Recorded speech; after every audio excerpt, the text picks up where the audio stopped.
Queria saber um pouquinho de vocês, por que vocês adotaram esse termo dentro dos grupos, né? E se isso mudou a perspectiva de trabalho de vocês, né? E de que forma mudou?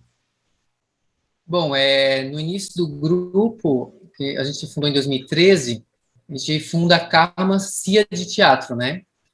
Que foi um momento que a gente começou a experimentar essas novas linguagens na companhia, né? Então, a gente ainda não...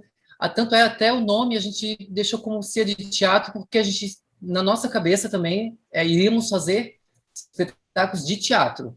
E a gente ficou anos se perguntando isso, e cada vez mais começando a pesquisar dança, incluir trabalho de dança, performance, enfim. E a gente foi até que 2020 veio, né, com tudo, e a gente falou, eu acho que é o momento da gente, então, assumir esse outro nome e pensar esse coletivo, né. 2009 a gente se encontra, né, para a gente produzir juntos, pensar juntos, formar juntos e criar essa vaia aí que tem uma história aí já de 12 anos. Naquele momento, em 2009, a gente queria um trabalho que tivesse essa relação do hibridismo das artes visuais com as artes cênicas, né, devido à nossa formação inicial, e também porque a gente não queria, no início, trabalhar com narrativa linear, né, a história do começo, meio e fim. A gente queria ter essa busca, né, e dessa relação da criação. Onde começa o trabalho de criação, né? Onde começa? Talvez não seja interessante pensar nesse começo, mas talvez seja interessante pensar no processo que se dá, né? Onde cada um contribui com uma coisa e a mensuração de você contribuiu mais, você contribuiu menos, talvez não seja o ideal. Então a ideia de coletivo para a gente se apresenta como um desafio, né? Um desafio da alteridade. Eu acho que é uma percepção que todas as companhias, todos os grupos aí estão buscando isso, né? Estão parando para pensar nesse momento, né? O que é uma companhia, o que é um coletivo. A gente é um grupo, eu e o Mauro são duas pessoas, mas a gente é um coletivo que tem muitos parceiros envolvidos nos nossos projetos. Então, parece que Cia de Teatro, para a gente, né, para nós, era uma coisa muito fechada. Quando passa a ser coletivo, ele, como o Mauro falou, ele abre portas também para parceiros, outros atores, outras atrizes, gente que trabalha na sonoplastia, gente que faz para a gente a iluminação. Então, ou seja, cada projeto a gente convida outros parceiros para estarem com a gente nos trabalhos. Né? A gente vai se moldando, assim, a cada trabalho a coisa vai acontecendo e um desejo daquele momento vai acontecendo, né?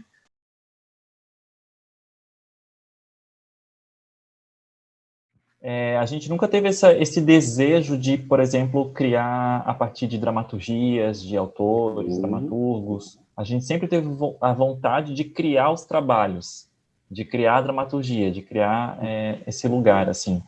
E não necessariamente dramaturgia textual também, né? A gente tem, basicamente, a gente tem o primeiro trabalho, que já não está mais em repertório, que é um texto que foi criado pelo grupo. E desde então não há mais dramaturgias textuais. Existem textos, mas as dramaturgias são, né, o campo expandido da dramaturgia, né, não mais o texto e a palavra. Aquela máxima, né, vou fazer uma peça, mas qual é o texto, né? Não tem texto, né, porque a gente está pensando a dramaturgia no sentido multifacetado da dramaturgia, né, a luz como uma dramaturgia, né, o corpo como uma dramaturgia, né, então assim, a gente está pensando essas dramaturgias e ao longo do tempo a gente se desafiou nisso, né. E a gente também queria essa coisa muito assim, dramaturgia mais autoral, né, processo mais colaborativo, por mais que no início tivesse, né, essa relação mais de olhar de um diretor, atriz, né, mas a gente foi ao longo dos anos buscando um trabalho em que a gente pudesse se encontrar também enquanto função, né, então a gente tem essa abertura, assim, né, de quando há possibilidade, as pessoas vão fazendo esses trabalhos e a gente vai caminhando junto. Sim.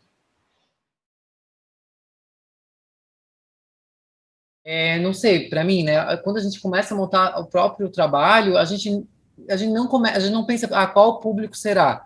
Eu acho que automaticamente vai vindo assim no decorrer do processo, sabe? A gente vai se entendendo dentro do processo e aí no próprio trabalho a gente já vai vendo que vai abrindo, eu acho, o público que vai frequentar ver o trabalho, vai interagir com o trabalho, enfim. No decorrer do tempo que a gente está trabalhando na Karma, a gente vê assim, um público que fala, eu espero de vocês tal coisa. Então, que a gente já criou um lugar que as pessoas esperam aquilo, assim, né? E é muito legal. E é legal também, às vezes, quebrar a expectativa das pessoas também. Não, essa vez não vai ser isso, vai ser outra coisa.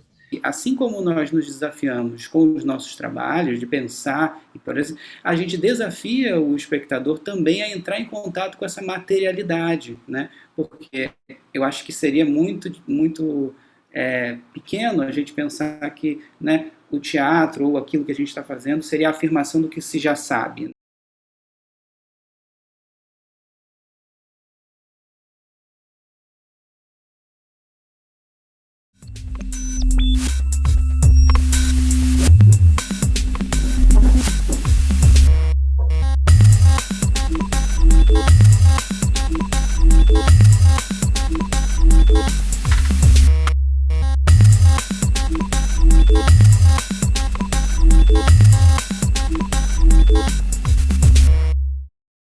E hoje, então, a gente vai falar especificamente sobre esse processo do interferência Schwank, que a gente se baseou na obra desse artista plástico, né, Luiz Henrique Schwank, mas a gente queria escapar do viés biográfico. Então, a gente foi caminhando por aí. E nesse caminhar, a gente, em paralelo a isso, como é que a gente investigou, né? A gente usou essa ferramenta, né, que é chamada modo operativo AND, que é um modo de investigar o acontecimento, né? É um modo de investigar aquilo que ainda não tem nome e o que a gente é atravessado a todo momento. É um modo de trabalhar sobre o inesperado, sobre o que acontece.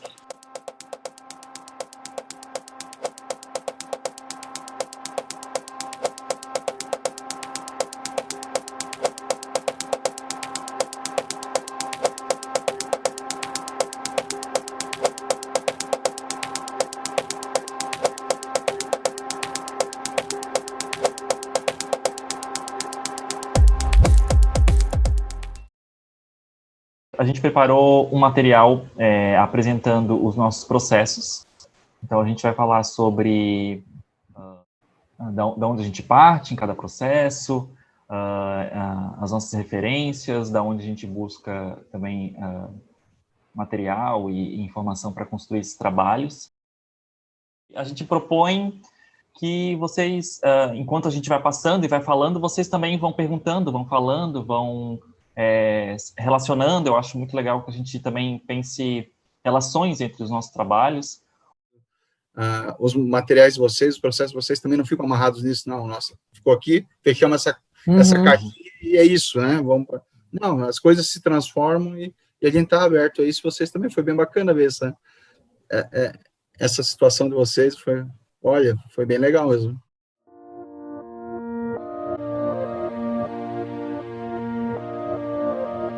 Meu nome é Leandro, né, deixa eu me apresentar. Acontece dentro dos nossos trabalhos, dos trabalhos de vocês. Começou a trabalhar de forma remota e depois se encontrando com todos os cuidados. Ele vai para confirmar o que ele já sabe.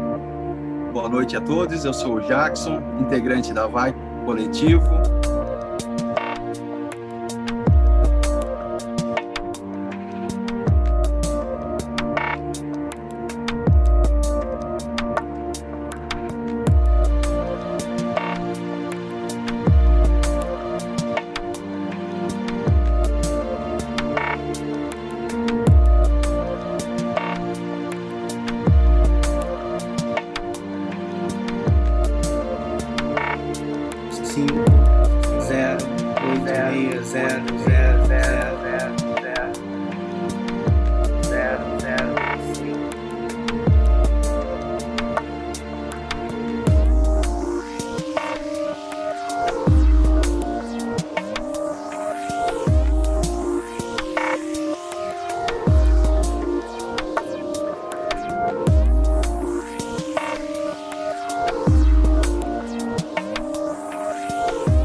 enquanto vocês fazem esse convite para a gente fica muito feliz, e fica muito feliz de escutar isso que vocês falam, né, dessa troca, dessa admiração, e nesse sentido de se aproximar os olhares e as expectativas a partir dos processos que a gente tem, de se aproximar de vocês, e eu acho isso muito legal.